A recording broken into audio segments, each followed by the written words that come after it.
Welcome to the Contrarians, where we are right and you are wrong. I'm Julio. And I'm Alex. Here on the show, we rage against the Rotten Tomatoes machine. For the first half of each episode, Contrarians Corner, we trash the fresh red tomatoes and praise the rotten green splotches, making our case any way we can. The aptly titled Real Talk serves as the second half of each episode. This is where we discuss our true feelings on the movie we're covering. For more information on our podcast and to browse past episodes, you can head over to our website, wearethecontrarians.com. From there, you can also access our Patreon and merchandise, because capitalism. If you enjoy our attempts at comedic film discussions, we encourage you to subscribe and leave us a review on whatever podcatcher you use. If you'd like to reach out to us directly, that's what social media is for.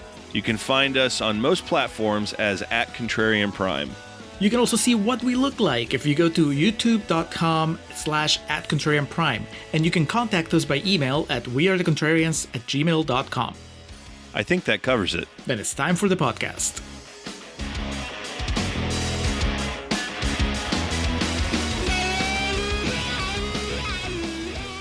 And we are recording for Contrarians Corner for Serenity. Hello and welcome to the Contrarians, where we're right and you're wrong. My name is Alex, joined as always by my comrade, cohort, I guess co-pilot in this situation. Does Alan Tudyk have a co-pilot? No, and you see what happens to him. So I was about to say, spoiler alert, but yeah, I think he probably could have used one. But anyway, we're taking off into the great beyond that was the fall of 2005 today with Serenity, following up on a recent patron exclusive. Julio, what's the order of this? How does this work? So this is, ideally they should both be out at the same time. Hopefully the After Hours comes out before. So yeah, if we did things correctly and you are playing by our rules, listeners and your patrons, then right now on your feed there's an After Hours where Alex and I discuss a couple episodes of the show Firefly, kind of to get Alex warmed up for this. Yeah, for my own edification of, it was something I only knew about really in concept and didn't really know much of. And thank goodness we did watch the two episodes that we did, Julio, because it really helped provide some just even little so context and backstory for the viewing of Serenity here today. And is there a particular reason we stumbled on this 1, 2, 3, or was this just an idea that you had, Julio? Well, this is basically much like the Spider-Man episodes that we did last year. This is just my birthday celebration on the podcast side. So around my birthday, I use that as an opportunity to do an episode on things that I really like. Fair. Whereas like around your birthday, you just throw a wrestling themed party. And sometimes I make it, sometimes I can't make it. So I don't know. You listeners decide who's the better friend here. Well, we'll keep on keeping on. But yes, today here to discuss Serenity, starring, if you're familiar with Firefly, you should know who we're dealing with here. Nathan Fillion, Gina Torres, Alan Tudyk, Morena, you helped me out with this last time. How do I say it last? Baccarin, Adam Baldwin. Julie, is it State, I think. State, oh, okay. Jeez, that'd be up shit creek right now without a paddle if I didn't have you. But more importantly for today, Michael Hitchcock, David Krumholtz, Chiwetel Ejiofor, and Sarah Paulson all come to party with us. So they're not from the show; they just show up. Okay, that was my next question. Any four of them, were they in any of the episodes of the show?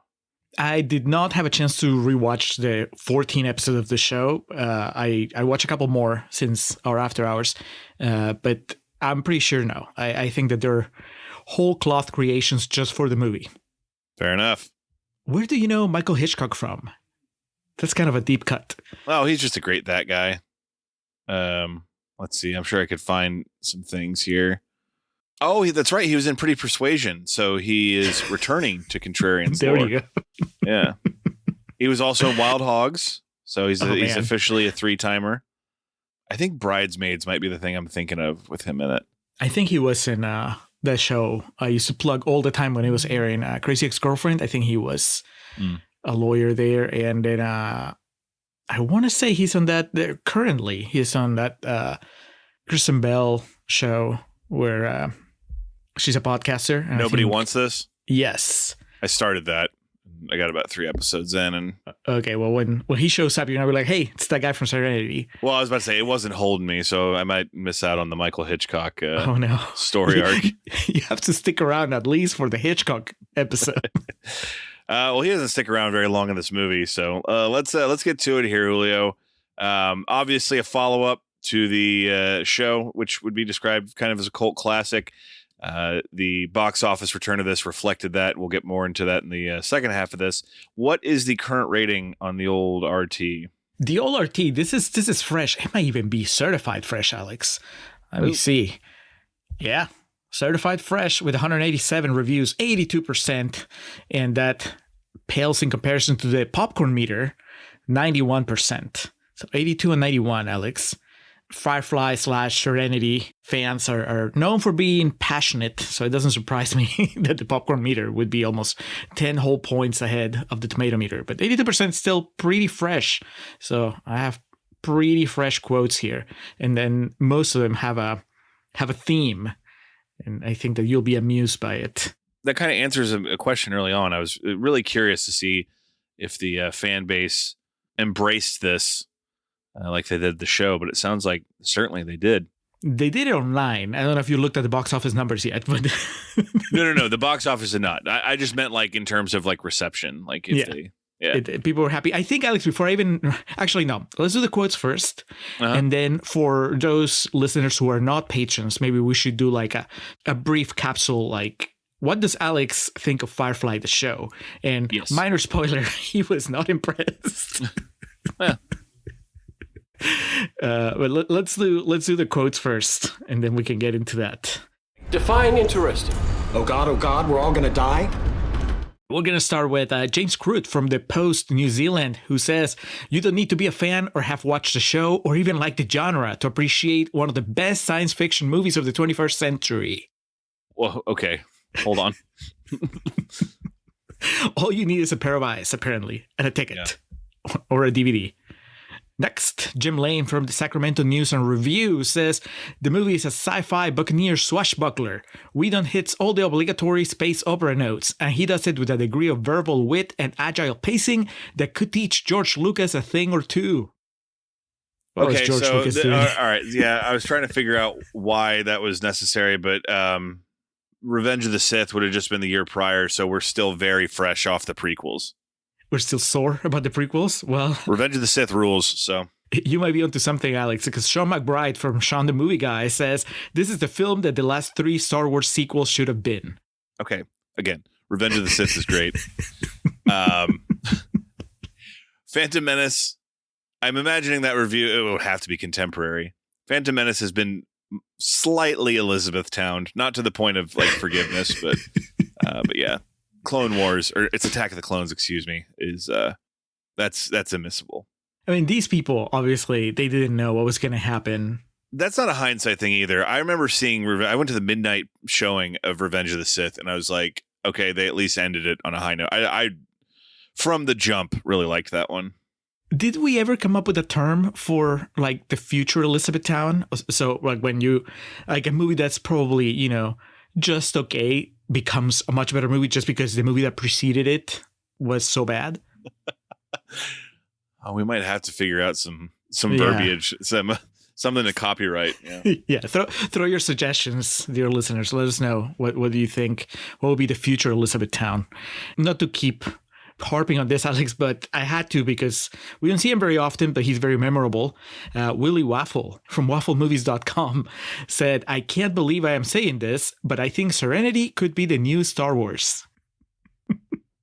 Well, see, nobody could believe that. Yeah, I was about to say that's dangerous territory. You never, ever, like, I mean, that's been proven at this point. You never want to decry something as the new or the next. You know what I mean? It just sets unrealistic expectations. And unfortunately, it was not to be in this case. And just to prove that it's not just George Lucas, our last 2 quotes. Mark Palermo from The Coast, Halifax, Nova Scotia says, this is about on par with the best Star Trek movies. And then Josh Larson from Some Publications, Chicago, Illinois, and also of Film Spotting fame, says, fanboy membership isn't necessary to enjoy the picture's smart handling of Star Trek conventions. Yeah, I mean, spoiler alert, this is a very formulaic movie, and they attempted to do a good job of not alienating people new to the, show, the franchise. Just no one went and saw it. Is this more Star Trek or more Star Wars? Honestly, I had a lot of vibes, not unlike the first J.J. Abrams Star Trek. I felt like it was So a it's story. It was a story that was trying to ingratiate itself to a new audience while also paying a little bit of service to the past, but kept the story simple enough to where it didn't get too convoluted. And that's not necessarily a knock, as we have a documented history on here of the modern Star Trek trilogy. Go check that out. I was trying to look up here and trying to see what could have potentially been a cause for the lack of success here at the box office, and it's nothing too crazy. I'm not like seeing anything jumping out here. It's like, oh yeah, duh. It's just kind of a loaded time. On the 30th of September in 2005, was also released Into the Blue with Paul Walker and Jessica Alba, one of the more ubiquitous UMD discs for PSP back in the day. I remember just seeing that cover almost everywhere I went. A History of Violence, which, when did we talk about that recently? We talked about in terms of VHS history. Oh yeah, there was a claim of like the last produced VHS. Oh, that's right. Yeah, it's somewhere. You can go find it.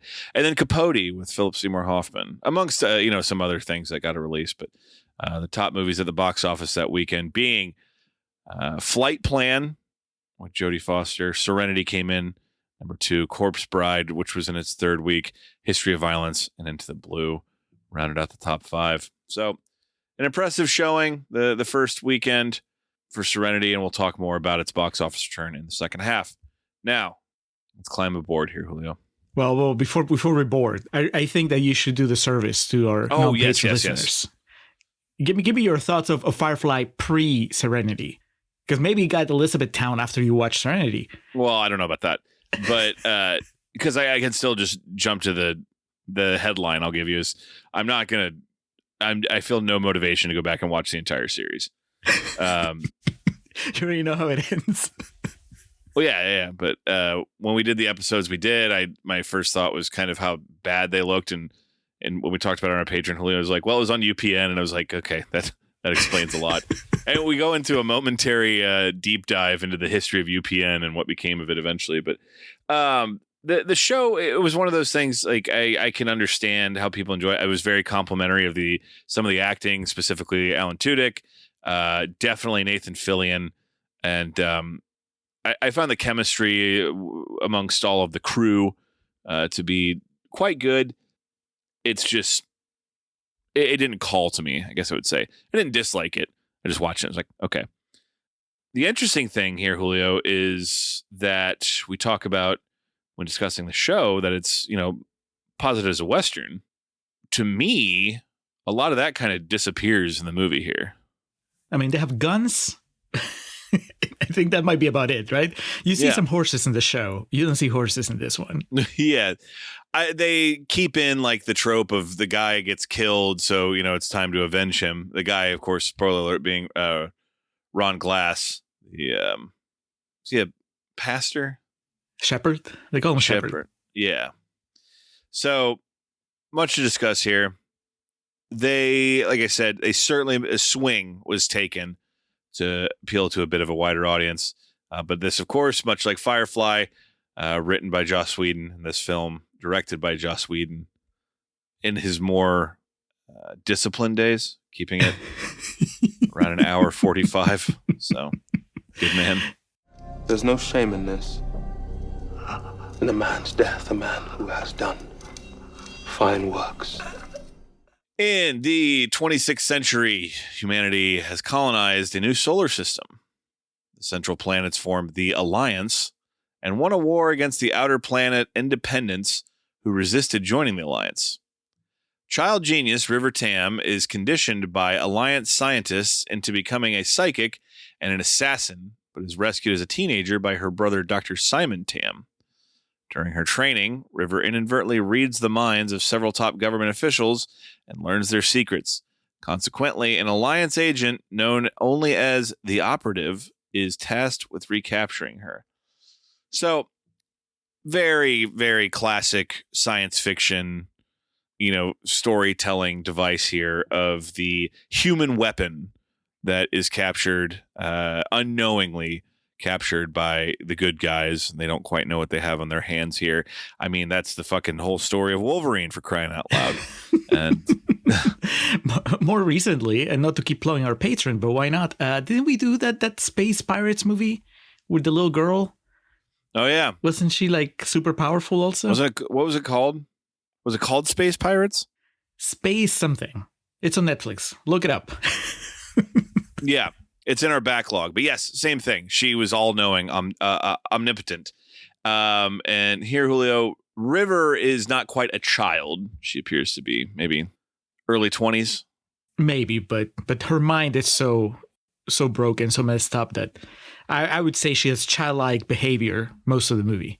Yes, to the point of something very disturbing at the very end of the movie, where she decides that she wants to watch her brother have sex, which I'm just like, okay. Let's pump the brakes on this one. But does she qualify as the precocious child that is the center of the story? One of Julio's most despised storytelling tactics. Does she qualify for that? She absolutely does. And thank you for pointing that out, because you just helped me narrow it down. I remember on this After Hours episode, which clearly we can't stop referencing. I told you, I was like, I love the cast. Subscribe to our fucking patron. It's only $1. Subscribe for 1 kidding. month just so you can download them. I don't mean to be so aggressive. Yeah, just pay $1 and just binge everything we have there, or everything that you can. But yeah. What I said there was that I love the cast, but the one character I have problems with is River. And I don't know if that was the performance from Summer Glau or just the way the character was written, a combination of both. And you just nailed it, Alex. It's that she is a precocious child character. So of course she drives me crazy, because she is, even though she's a little more messed up than the average archetype of that character, she's still childlike and wise beyond her years. She's here, they add the extra level that she's also kind of a trained assassin that gets activated. She's like one of the Bourne agents in the Bourne series. So yeah, it good call. That's why I don't like River. I feel better now. Not that I know that. Got it all worked out. Yeah. Did you feel, Alex, that the first 20 minutes of this movie or so is just Joss Whedon cramming exposition down our throats, just being like, look, this is what you get for not watching my show. Now I have to give you like a whole season of a TV show in the first act of the movie. I have to like introduce the characters and tell you like all the things that kind of happened while I was doing those first 14 episodes. And by the end of it, you're like exhausted. It's like, my God, can the story start? Can you start just stop giving me information? Just want people to shoot at each other. It's quite a bit. Yeah. You're trying to establish to those who have not seen the show before the dynamics of the characters involved and everything, and making sure that Alan Tudyk and Zoe are an item, and then getting all of the Nathan Fillionisms in there, and then to say nothing of establishing very quick that not only is Chewie the bad guy in this, Chiwetel Ejiofor, but he has a sword. Yes. And he's got a fucking finishing move. He like this is we need to stop using the phrase Chekhov's gun. We're just going to say Chewie's fist. That's you introduce Chewie's fist in the first act. It's got to pay off in the third. Unfortunately, the person who finds this out is Michael Hitchcock in the opening, where Chewie's just basically trying to find out where River is, and his move is like a punch to the lower back, spine, maybe kidney region, and it temporarily paralyzes you and then makes your body teeter forward. Now, the significance of this is he stood his sword upright, so Michael Hitchcock just falls forward onto it and just kind of slowly is impaled. It's, for a PG-13 movie, Julio, it's a pretty shocking opening. On top of that, Chewie has, he tells him, you're dying with honor. And he goes on a speech that at the beginning of the movie, when he does it, you're like, oh, that's kind of cool. And then by the end of the movie, you realize that he says the same thing to everybody. And you're like, oh. Yeah. He's like Jey Uso. He has that's a wrestler who has basically one catchphrase. You got to mix it up over and over, more and more, excuse me. You can't just say the same shit over and over. But he's a bad guy. We established that real quick, and it is understood that he's going to be the person that we fight throughout this. Did you notice, Alex, that the other thing that Joss Whedon has to establish as quickly as possible at the beginning of this movie is that he is the kind of guy that you can trust to direct bigger, better movies in the future. Jesus. I don't know if you noticed, but that the introduction to Serenity, to the ship, is just all one shot, or at least pretends to be one shot. This certainly has a budget and a presence that creates a much greater visual than the show did. And one of the things we call out, and I still, at the show's defense, they were making a TV show for 4:3 ratio on, basically just one step above public access, where this was actually a theatrical release. I'm curious what it looked like in the theater. Speaking of the theater experience, Julio, guaranteed there were parents that brought their kids out after the opening scene here of Chewie and asked for a refund, wouldn't you think? Yes. They didn't even wait for Nathan Fillion to show up. Nope, enough. And then, as Julio can attest to, they'll scorn you, the theater manager, as though you made the movie. As if you are Joss Whedon. Yes, yeah. Friend of the podcast, Eddie Strait, I can remember just kind of watching from several feet away him be accosted by a customer for our theater showing Hunger Games, which was about murdering children, and just watching his face like trying to get the fuck out of here. I want to say those movies are PG-13 too, right? They are. Yep. Okay, they came later. It all starts here in 2005. Joss Whedon pushing the boundaries. Laying the groundwork. This boat is my home. You all are guests on it. Guests? Now I earned my passage, Captain. And it's time your little sister learned from your fine example. I have earned my passage. The siblings have found refuge aboard the transport ship Serenity with Captain Malcolm Mal Reynolds, first mate Zoe Washburn, and her husband, pilot Hoban Washburn. Wash is his nickname. I didn't mean to sound like that was his middle name. Mercenary Jane Cobb and mechanic Kaylee Fry. Despite Simon's objections, Mal brings River on a bank robbery. River warns them that the savage and cannibalistic Reavers are coming. They escape, but Simon decides he and River will leave Serenity at the next port. Once there, however, a subliminal message in a television commercial causes River to attack numerous bar patrons, and Mal takes the siblings back aboard the ship. Crew contacts the reclusive hacker Mr. Universe. Hold that thought. We'll be right back to it. Who discovers the message designed to trigger River's mental conditioning. He notes River whispered Miranda before attacking and warns that someone else has viewed the footage. Julio, first question. Now, this is my first experience seeing the Reavers. Do you see the Reavers at any point in the show? Because they're talked about the fucking Gestapo, and I didn't see them in the 2 episodes I watched, but do they appear in their almost zombie-like state that they do in the movie here? I think there's one episode where they go inside a ship that has been attacked by the Reavers, and there may be still 1 or 2 Reavers alive in there, but I want to say that you don't see them. That's, like I said, I didn't get to do a full rewatch, but the episodes that I watched, no.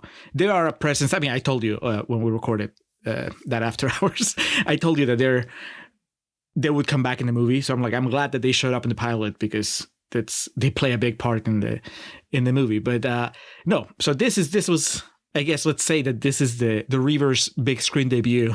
Mm-hmm. They're like the third act of Jaws. You finally see the shark. And sadly, it's not Jaws the Revenge, where they roar when they appear. No, they don't roar. They're just covered in blood, and they shoot harpoons.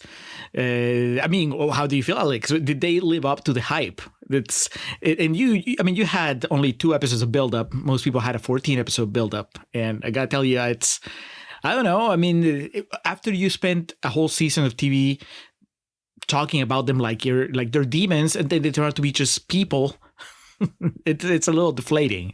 Yeah, I mean, to be fair, it's not like we ever get like one shot of them.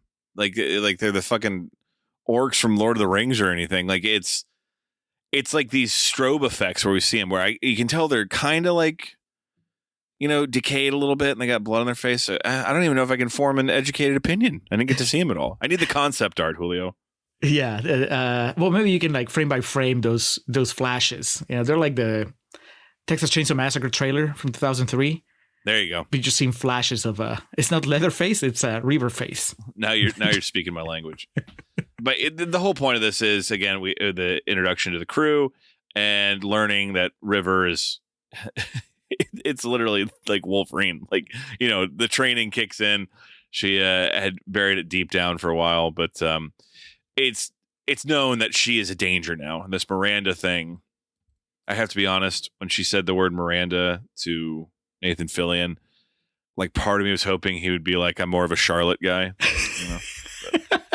Not to be. I was wondering who was going to get the Sex and the City joke first. Mr. Universe, man, an upsettingly relevant indication of things to come because he has his robot wife. But who else decides to show up but Bernard the Elf himself? It is David Krumholtz. Oppenheimer's David Krumholtz. I was about to say, most recently of Best Picture winner Oppenheimer fame. Did you see his name? Did you catch his name in the opening credits? Or no, I must have been on the page for the movie reading something because I missed that. And so when he showed up, I audibly reacted like, one of those. So I was happy. Yeah. Krumholtz, he doesn't get the end. The end credit is for Chewie. But Krumholtz shows up, of course, towards the end. Maybe he gets the with David Krumholtz. With David Krumholtz. Who is he, Alex? Is he? I want to say that he's Alex Jones, even though that's always the go-to, right? Because he's talking about conspiracies and you can't stop the truth. And is there another kind of influencer online that would wield the power that David Krumholtz seems to wield in this universe? He was Joe Rogan back when he was interesting, before he became weaponized and dangerous. That I should also clarify my stance on that. Back when Rogan didn't think he was smart. Those were when his podcasts were, I could listen to them. I always cite the Rob Zombie one because it was just Joe just sits there like a guy has no idea what's being said to him, and Rob Zombie's just essentially talking down to him. And I was like, let's fucking go, Rob. Anyway, I mean, he would have to be, one of the streamers now, I Show Speed or those people that he would definitely stream himself playing like a first person shooter, Is he Mr. Beast? He's not Mr. Beast, right? Because Mr. Beast makes fun of the poor. And Krumholtz seems to be representing the lower classes. Krumholtz really honestly just seems to care, pay me, give me my money. And he just wants to be alone with his robot girlfriend, so relatable. He's got his fleshlight. That's all he needs, man. Everybody seems surprised by the fact that River is a killing machine. But were you surprised, Alex? Did it occur to you that, wow, it's wild that they had a whole TV show before this movie and they're just now figuring it out that this girl can fight? Yeah. So I thought I was misremembering and that River was like a character added for the movie. But then, of course, reading more about it, I was like, no. So they just got through 14 episodes without ever really exposing that she has a piece of knowledge that no one else in the universe has. Yeah, she never watched TV. She never got activated, I guess, out there in outer space. That's a Futurama thing, too, now that I'm thinking of it. Like, there's a piece of coding that when Bender hears, he, bricks and shuts down. I can't... Anyway. He starts shooting people? It's the Eva directive also in WALL-E, Yeah. It goes into hibernation after picking up the gun. River, I mean, not WALL-E. To be fair, the show shows her throughout the 14 episodes, they show her being weird and kind of dangerously weird at times. There's a couple times where she displays some knowledge of firearms, how to shoot people, that people are like, how did you, the rest of the crew is like, how did you know how to do that? Whatever. So I can maybe buy that there was a whole, stretch of 14 episodes where she was never activated the way that she's activated here. What I had a much harder time buying is that her brother had a secret word to put her to sleep this whole time, and he never uses it until this adventure, until the movie. Because there are at least a couple times during the first season, only season of the show, where it would have been useful to put River to sleep. But obviously, Joss Whedon didn't have that idea at the time. So, it's a little bit of a retroactive continuity here, which to somebody who's watched the show is a little annoying. You were spared that because you had no idea. You'd forgotten that River existed. Bless your heart. How fortunate. The people who helped me break River out had intel that River and the other subjects are being embedded with behavioral conditioning. They taught me a safe word in case something happened. I'm not sure I get it. It's a phrase that makes her fall asleep. While we're with the Tams, Alex, how do you feel about the Kaylee-Simon relationship? Because it's kind of hinted at in the episodes that we watch. But Jewel State, Kaylee, in this movie, I mean, her arc is basically that she's horny. Oh, very much so. Yeah. The end point is that she gets laid at the end of the movie. So they never consummated on the show. It was just teased the whole time. Exactly. I mean, clearly it's we're 30 minutes into the first act. Simon is about to leave and Kaylee's still like making eyes at him. And I was like, Simon, make a move.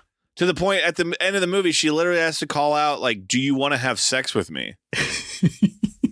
He can't even say the words. No better way to win a girl's heart than to, do you want to do it? Mal receives an invitation from courtesan Inara Sarah. Realizing it is a trap, Mal goes to confront the operative who promises to let him go free if he hands over River. This is Chewie. Now, Julio, you're going to need to explain to me here, where did Inara go? Because it seems as though I missed somewhere along the way. Her and Nathan Fillion had a bit of a thing, and she is no longer part of the crew. So what happened there?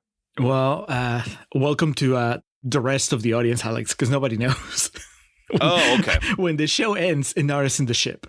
She's part of the crew. And then when the movie starts, Inara's no longer there. I was like, hey, same thing with before we get there, I'll tell you already. Shepard Book also.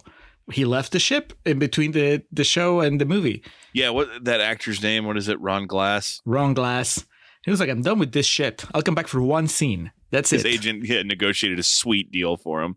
Okay, but in the show, was it teased that Inara and Mal were canoodling or no? On the same level that it was teased that Kaylee and Simon liked each other. So as far as I can tell, there's no consummation. I mean, we watched a couple more episodes, like I said, over the week. There's one scene where she kisses him, one episode where she kisses him while he's unconscious. and the final episode that aired, in all fairness, there is a subplot where she's talking about leaving. But she doesn't leave at the end of that episode, and it's never acknowledged that she's leaving for good. So who knows? I mean, I think that Joss Whedon was like, all right, I have to be able to reintroduce characters somehow, and they can't all be on the ship. So it'll be better maybe if Inara is not on the ship, and then we meet her again later after we've introduced everybody else. I don't know. I mean, if I have Deadpool's girlfriend on my cast, I would want to see her from Reel 1, right? Mm-hmm. Why not feature her a little bit more? But did you think that does she have what it takes to be Nathan Fillion's girlfriend here? Because we know she has what it takes to be Ryan Reynolds' girlfriend in Deadpool. They definitely have the banter going down pretty well. I don't know. Nathan Fillion seems a bit like a wild spirit, though, a horse that can't be tamed. He won't settle. He can't. And the only woman he'll settle for is sweet Serenity, it sounds like. Well, this first confrontation, Fillion versus Chewie, I think it's pretty one-sided. Bit of a throwback to one of the episodes I watched where Fillion shoots first and asks questions later. He also does have a good line of, before he leaves the ship to go down there, he tells Zoe, he says, now if I don't make it back, you come rescue me. And yeah, it's a good fight, but like he offers nothing to Chewie's like stand up. The defense is there, the striking, he has no answer for it. And he's lucky that Inara sets off that flashbang because that helps them escape. Yeah, women saving the day time and again in this movie. I think you can tell that only one of these actors had been a red belt and it was not Nathan Fillion. I was actually thinking about that. How crazy it is. That movie was only like 2 years after this, I think. That was Chewie's Iron Man 2, like after being Serenity. It was 08, but it was early 08, so about 2.5 years. But so from here, Mal barely escapes. Miranda is discovered to be a planet located beyond a region of space swarming with Reavers. The crew flies to the planet Haven, but finds it has been devastated and their old friend Shepard Book mortally wounded. They realize that the operative, Chiwetel Ejiofor, has killed anyone who gave them safe harbor and will continue to do it until he gets River. Mal has his crew disguise Serenity as a Reaver ship, and they travel to Miranda undetected. They find its 30 million colonists dead, and a recording that explains an experimental chemical to suppress aggression has been added into Miranda's atmosphere. The population became so docile they stopped performing all activities of daily living and placidly died. A small portion of them had the opposite reaction and became insanely aggressive and violent. The Alliance's actions created the Reavers, and this was the secret in River's subconscious. So a few things to unpack here. Probably the best line in the movie is when they are all seeing this planet on the radar and like, what the hell? How's this hidden? It's not in any text or anything. Nathan Fillion said half of writing history is hiding the truth. And I don't know if he's the first person to ever say that. I'm sure he's not, but I thought it was a especially poignant line given the climate of everything in our political life landscape, global landscape. Yeah. I mean, there's a plaque. I don't know if you've been following the adventures of the plaque that's supposed to be put up on Congress or what. They keep like every week, like they put it up and then next week they take it down. And it's a plaque that says that thanking all the police officers that defended the Capitol on January 6th. Jesus. But, because they keep deleting the line that says they're heroes and then Congress keeps typing it back up. It's insane. Much like what happened here in Miranda. It's like, it's nowhere. It's not in history books. It's not in the atlases. Nowhere. I have to be quick. About 0.1% of the population had the opposite reaction to the pacts. Their aggressor response increased beyond madness. They have become... well, they've killed most of us. So it's like the greatest hidden secret of the Alliance is that they created the Reavers. And this planet just exists, that's where they hang about, the Reavers, that is. And it is the Sarah Paulson appearance that we get, that she is the video recording that explains this and admits this. And at the end of her... did you geek out on the level of Crumholes when she showed up? No. No. I mean, David Crumholes. Sarah Paulson, I've told you, I am not an American Horror Story person. I mean, she's done some other stuff that I enjoy, so I don't mean to throw her in the dirt, but not the same. Not the same as the Crumbs, as you called them in our text exchange earlier. But hilariously, I watched this on YouTube TV, and much like our recent viewing of Dominion, prequel to The Exorcist, there were ads, but they were all like fucking like 5 and 6 second ads, so it'd be really quick. But so you thought Sarah Paulson was in the 10-second ad for mass murdering the citizens of planet. When at the end of her recording, when the Reavers come in and she tries to like kill herself and they tackle her, the whole thing with the Reavers is they assault in the worst kinds of ways, and that's either explicitly stated or implied in both the episodes I watched and in this movie. So when she gets tackled, Nathan Fillion goes, "Turn it off." Speaking of the recording, when he said that, my stream went to black, and then I was like, "What the fuck?" And then it launched like a commercial for Tide Pods. I was like, "Oh my god!" It was just like the timing of it was unreal. It would be funny if you had been just like at the black screen, and then you hear Nathan Fillion's voice again. It's like, "Okay, you can turn it back on, Alex. It's okay." So now they have this recording. They have all the information. They have the Epstein files, unredacted. Brother, too soon, man. Actually, no, that's not too soon. It's late already. Yeah, we're late with it. But they reach back out to the Crumbs and ask him to broadcast it basically across all frequencies of the universe, as he is Mr. Universe. He agrees to do so, but we get the wide shot after he disconnects the call with them, and he's surrounded by the Alliance, and Chewie's right there. he's like, all right, pay me. And then he fucking stabs him with the sword and knows where the crew of the Serenity is and plans this ambush. But Nathan Fillion never goes anywhere without a plan. He loves it when a plan comes together, in fact. They provoke the Reaver fleet into chasing them towards the Alliance. The Reavers and Alliance battle while Wash pilots Serenity through the crossfire and then crash lands near the broadcast tower. Now, it's actually pretty badass when they come through the electric field, the Serenity, and Chewie's just like, look at these fools. No backup, just flying right towards us. And then fucking all these Reaver ships appear, and you get like the... if it was a cartoon, you know, his jaw would have fallen, and he's like... and, you know, his eyes would have shot open like a cartoon wolf. But and then Chewie just gets mad and yells, someone fire something. You know, it's not quite Eric Bana saying fire everything, but... My note just says fire everything. But, I mean, Chiwetel's supposed to be so damn smart here. And just, how could he have not seen this coming? Yeah, well, but in his defense, it is a very valid point. I think in his defense, none of us, as members of the audience, could also see it coming, because the portrayal of Captain Malcolm Reynolds, as played by Nathan Fillion, is so inconsistent. He swings wildly between being a clown that nobody respects to being a dangerous man with a purpose that everybody fears. Didn't you feel that? There's, you know, from scene to scene, you never know if his crew is going to respect him or if they're going to be insubordinate. Like Jane, Adam Baldwin, like calls him out constantly, making fun of his leadership. And sometimes Nathan Fillion just takes it and Gina Torres has to come in to like defend him.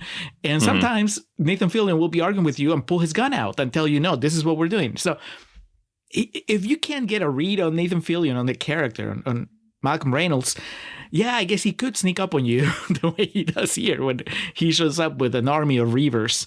But of course, Alex, for all that recklessness, innocents have to pay the price. And to throw us back a couple episodes ago when we did official competition, and you kind of blew my mind when you told me that you had sensed that something bad was going to happen at the end of that movie. You're like, I read the signs. I could tell that it was very likely that somebody was going to get hurt or die. Did you successfully pick up the signs here that one of the crew was not long for this world? Or did you think that it was Shepherd Brook was it? Like if there was going to be a casualty, you know, we already had it out of the way. No, I assumed someone was going to probably eat it just because of the way the movie was structured. And this isn't a knock on it, very formulaically. I did not. It did surprise me and cause like a legit reaction when Alan Tudyk gets shot here, because they land and he is proud of his flying. He says, "I'm a leaf on the wind," and then gets like impaled. It's like a spear that gets shot through the captain's window of the Serenity. And yeah, so I expected something to happen to somebody, but not like this. It definitely surprised me. Would it be fair to say that your reaction was far more emotional than Gina Torres's, who is his wife in this story? Yeah, she moves on pretty quick. Starts flirting with Adam Baldwin 2 scenes later. Yeah, I think I was a bit more surprised than she was. She's just like, baby, and he doesn't respond. She's like, all right, let's get the fuck out of here. Did you see this in the theater when it came out?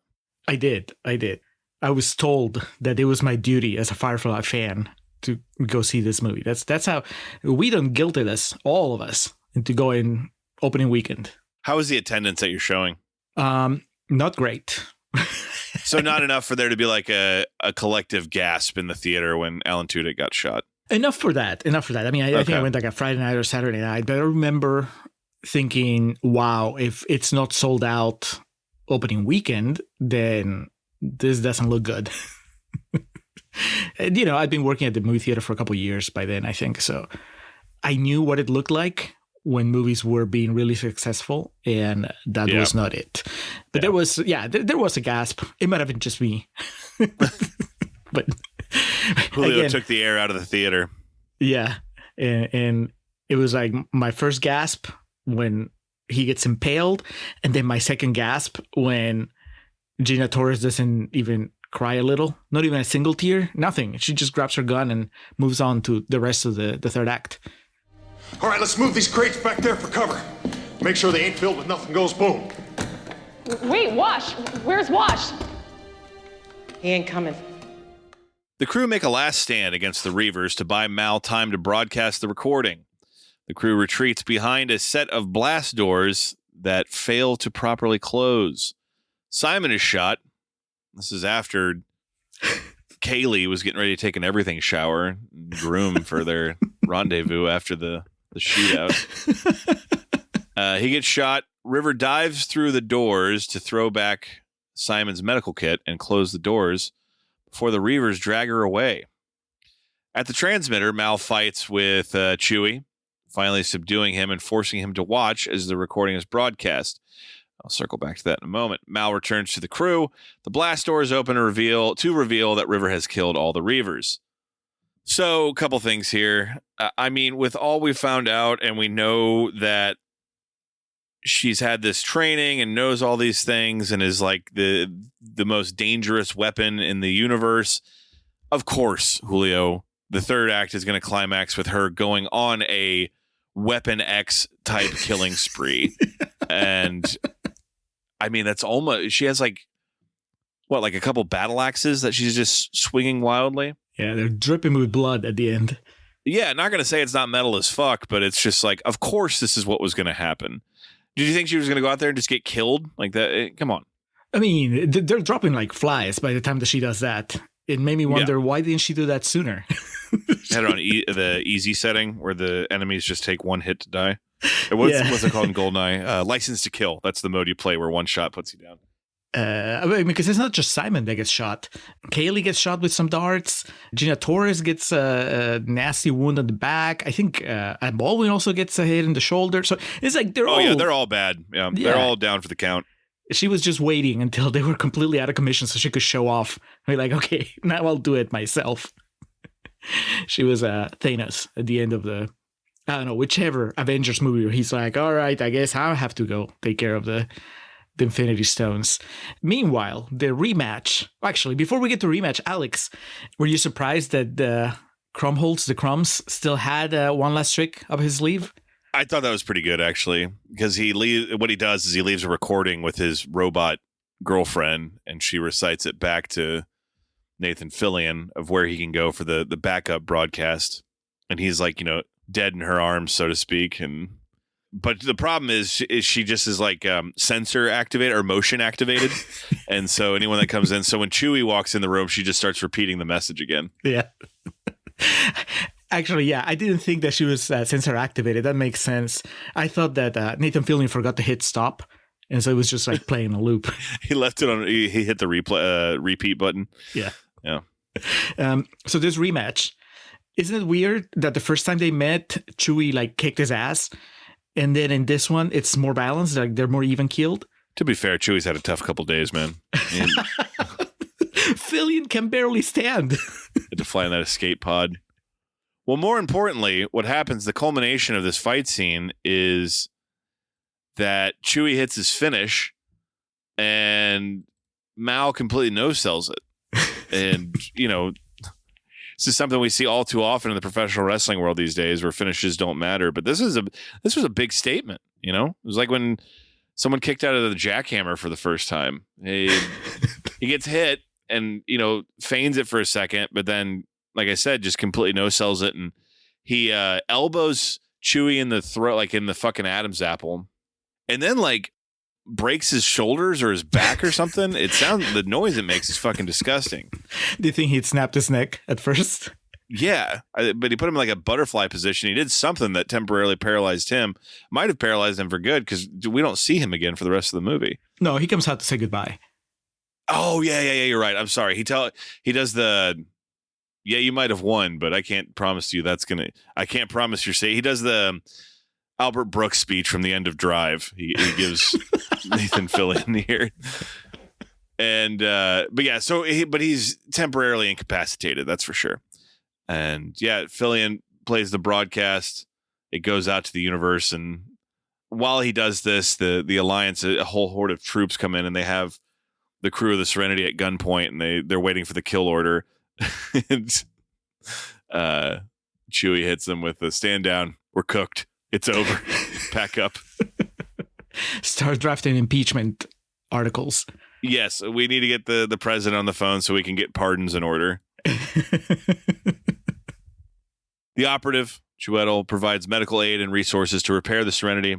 He tells Mal the broadcast has weakened the Alliance's government, but while he will try to convince the Parliament that River and Simon are no longer threats, he warns that they may continue to pursue in retribution for getting the word out. Serenity takes off with River as Mal's new co-pilot. Not co-pilot. Did you think it was in poor taste that, before they take off, they're honoring the three tombstones of the people we've lost, right? So there's Alan Tudyk, there's Wash, Ron Glass, Shepard Book.